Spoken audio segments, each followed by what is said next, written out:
everybody. What's going on, y'all? What's going on? And we back after a week off. A week off? Remember, we didn't have a video last week. Yeah, because the weather. Just we blame it on the weather. Yeah, just things happen. We definitely gonna blame it on the weather. Yeah, all 24 of you will have to be all right.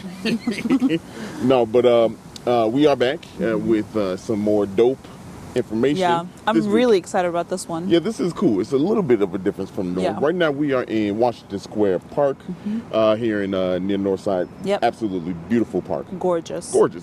Believe it or not, this is my first time being here in this park. Me too. I've driven by it a ton of times. I've even gone to the farmer's market that's on the street, but I've never been in the park. Yeah, so yeah, this is fire. It's beautiful. It's really fall. I mean, it's giving fall right now. Majorly. Actually falling. It like actually, like leaves are falling. They blowing on the ground. It's going crazy right now. People walking around. It's fun out here. But today's episode, we're gonna talk to you about a building. and there we go. Yeah, there it is. Chicago Public Library. We're gonna talk to you about that. That's a good color. I know. Oh my goodness. It's so cute. Look at that. We're gonna talk about Chicago Public Library, or actually a specific one. Yeah, but this is not the Chicago Public Library. Correct. Yeah, this is something completely different. We're talking to you about the Newberry Library here in the North Side, and this I'm gonna kind of jump to the end right here real quick. This library was started in 1887. Okay, it's got over 600 years of history, Western history, books that were kind of donated and kind of gathered from people in different sources over the centuries. Right. 27 and a half miles of bookshelf. Pretty ridiculous. That's right? wild. But the story about how it started is actually pretty cool. Okay. This library was started by what's his name? Walter L. Newberry. Yeah. I love when people name things after themselves. Yeah. Well. This should be the Fada Durham podcast. Well, he died in 1868 before it was completed. And I'll tell you how we got there. So he actually had a vision. He was a real estate business person. He had money, right? He had money and he had a vision. He actually wanted to start a new library that was free to the public. And this was... So the Chicago Public Library did not exist? Did not exist when he had these ideas. The Chicago Public Library didn't exist before he died. Right, because it just hit 150 years this year. So 1873 is when that started, 72, 73. So he had this idea, right? He had this idea to do it and yada, yada, yada to get it built. But he didn't really formulate his plan because he didn't know how he wanted to be done. Right. So what he did was he started to kind of gather his personal collection. And then you'll remember this, but if you all have ever been in New York and been to J.P. Morgan's mansion, wild. He actually had a library in his place that you can actually go visit now. And it was like a world library. He gathered stuff from all over. He has some of the oldest Bibles in there. It's sick. There's translated works from around the world. Yeah. It's huge. Most of it is in glass cases, so you can't really touch anything. Yeah. But to just look at the binds of the book is wild. It's wild. Yeah. And so the reason why I bring that up is because this is the similar story. He had kind of all his collection, right? Now, again... It's crazy that it started out by being his collection. It was his collection. But when he was at sea, he was on his way to France to gather more information, right? And he died at sea. At sea. He died at sea. And the problem with that was, in his will, he left to his kids and said, hopefully before they died, they could see his vision come through. And his vision was to have a free public library with his work. Long story short, his kids died before the vision was seen, right? That's crazy. So his vision died. His vision died? Yeah, right. Unfortunately. Wait, when did his kids die? I don't know that. But if he died in 68? Yeah, I guess he was a little older.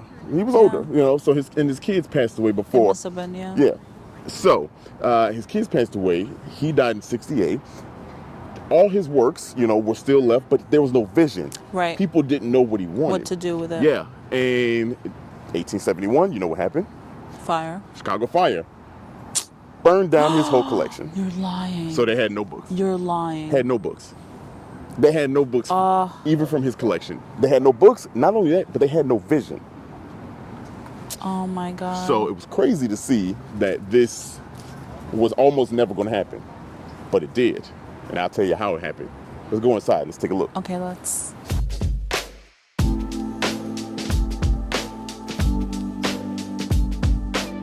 All right, so as we're walking up to the library, just a quick bit of cool fact. So the library stands on the site of the only home that used to be occupied by the residents of the Ogden family. Yeah. It's the only home that was in the path of the fire that did not burn down in 1871. Isn't that crazy? I mean, the house isn't here anymore, but this is the site of that home that didn't burn down during the fire. Yeah, before anybody says something crazy, look. This look. is...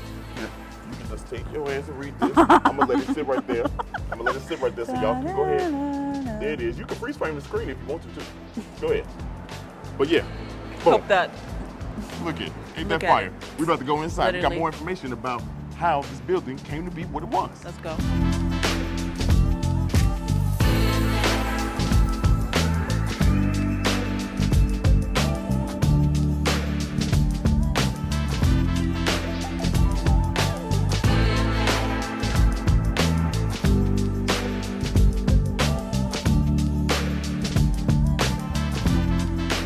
So we just went in and we saw the exhibitions because they do a lot of exhibits here. Yeah, they have two.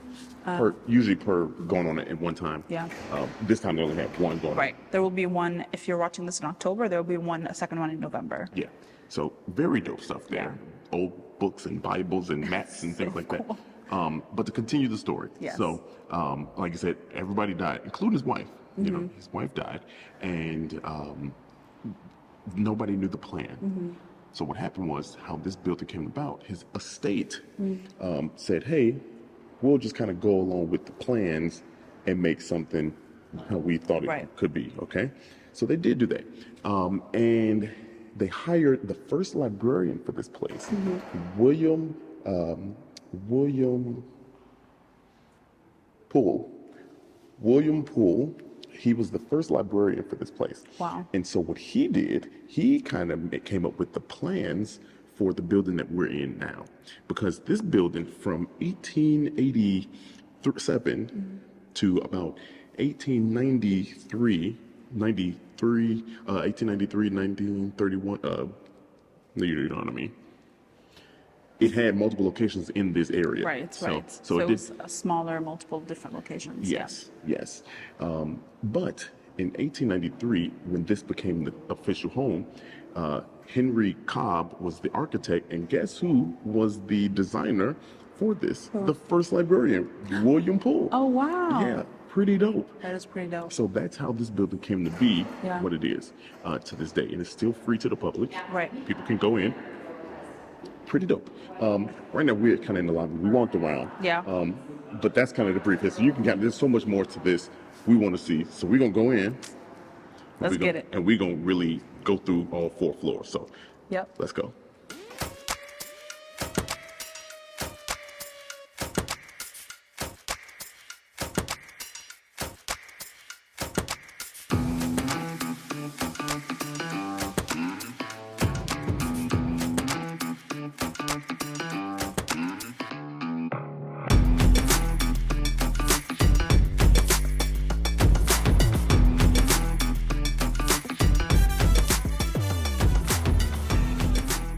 Holy cow. Holy shit, actually. Yeah, for real. That was fire. That was insane. What? Here's the thing. I knew they had dope shit. Right. I knew it. Right. But I did not know to what extent Yeah. the shit was dope. Yeah, this is out of control. Because it was mind-blowing and unbelievable. The stuff they have is crazy. And we better than New York is all I'm going to say. Yeah, for real. On everything. Yeah, so to start off, I would say the first thing we learned is that this is one of 4 independent libraries in the United States. Yeah. One in California, one in New York, this one, and one in D.C. And so that is, to begin with, that is wild. Yeah. And it is very, very cool. Yeah. Man, we saw they got a catalog that's about almost 500 volumes of the whole library system in America at the time. It's wild. What? So to begin to explain, so you walk in, there's the exhibits on each one of your sides, which we already talked about. So we visited the exhibits, and then you go to the welcome center, where you would need to get a reader's card. Yeah.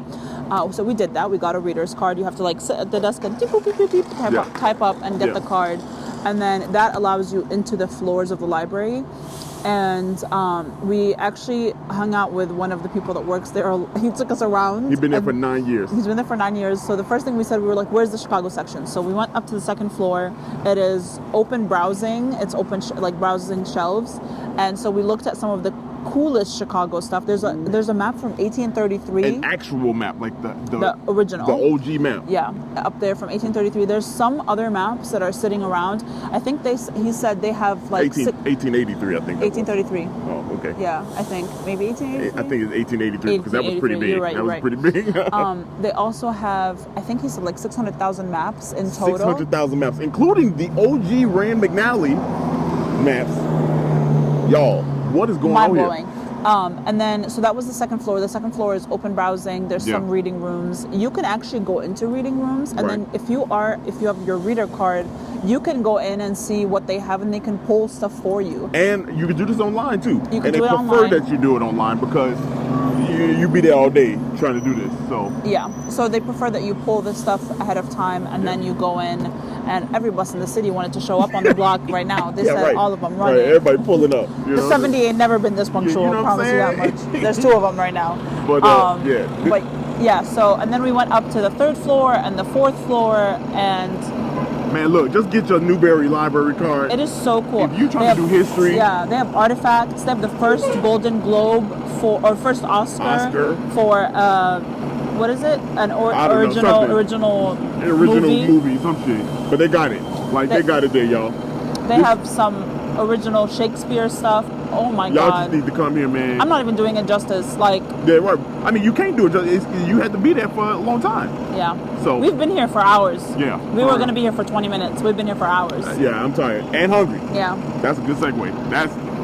We've been doing this for a while now. Yeah. You can tell we're getting good at it. Yep. So let's go ahead. Let's go eat. Let's go eat and think about what we did.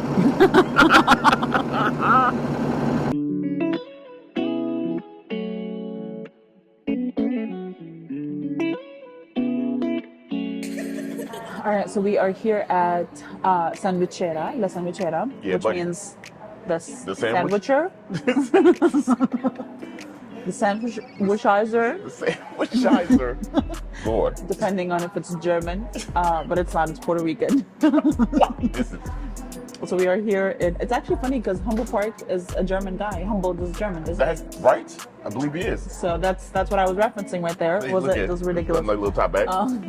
But yeah, so we are here at La Sandwichera in Humboldt Park. We are on the famous Paseo Boricua.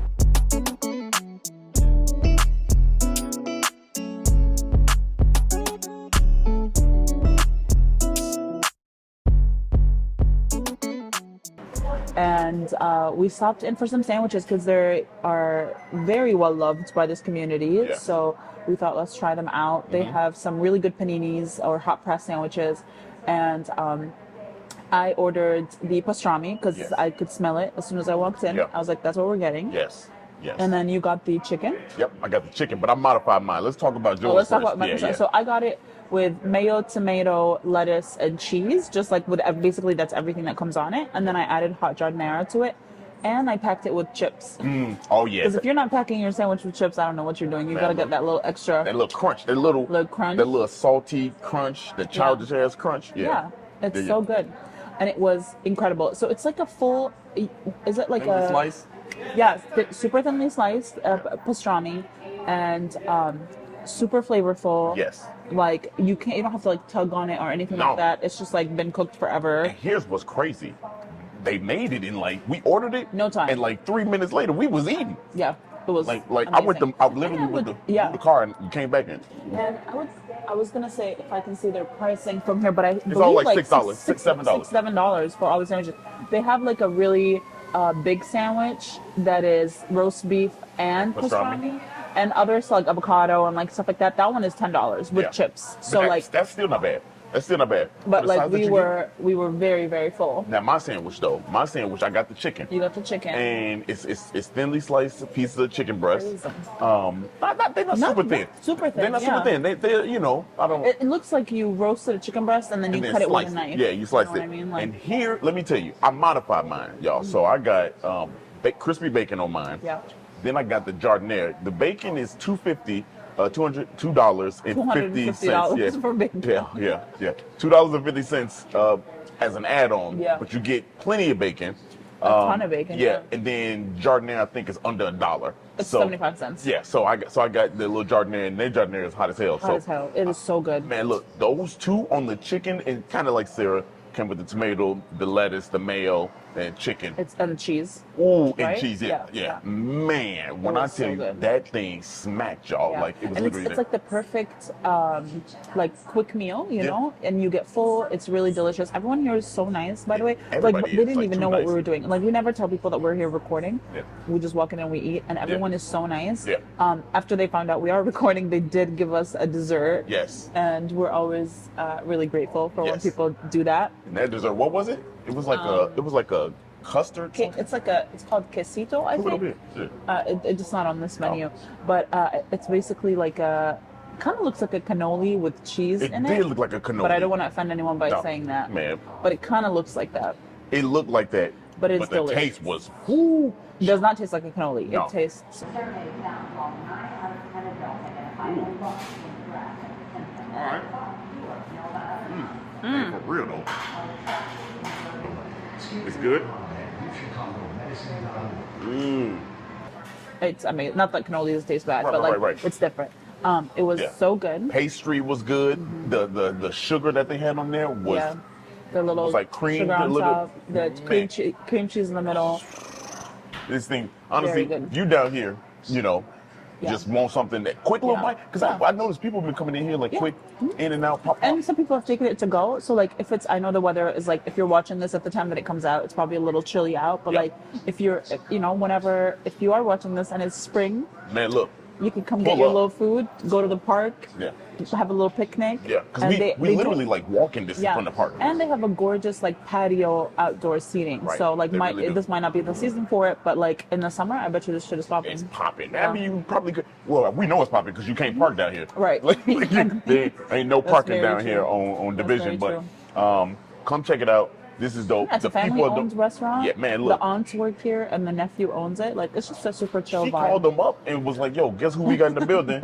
And that's how we got the free. And they also have like a full bar. I don't know if the bar serves all day. Yeah. I don't know that it does, but like, there's a full bar that I mean, it's you can. I don't know if you can see it behind us, but you'll see. Yeah, I got the. You got the B-roll. Yeah, I got the B-roll. But yeah, come check them out. Super affordable sandwiches, really delicious. Mm-hmm. You know, little family-owned joint. Yeah. Yep, I'm done. But that is all. So if you did like this episode, please send it to someone you like. That is the best way to support us, is to share our content. We really appreciate it. If you did not like this episode, Man, look. it's definitely because you're racist, because we talk about Puerto Rican, Black, Arab in this one episode, and you hate it? No. If you are a hater, and German, well, maybe you are German. Maybe that's why you didn't like this episode. I'm just kidding. It was the cannoli comment, wasn't it? It was. Definitely. All right. Or maybe the chip in the sandwich. No, that's a hood classic. Yeah, you got it. Yeah. I mean, I did it in Jordan, so I don't know if it's... That's good. Okay.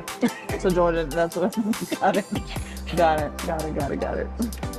Peace.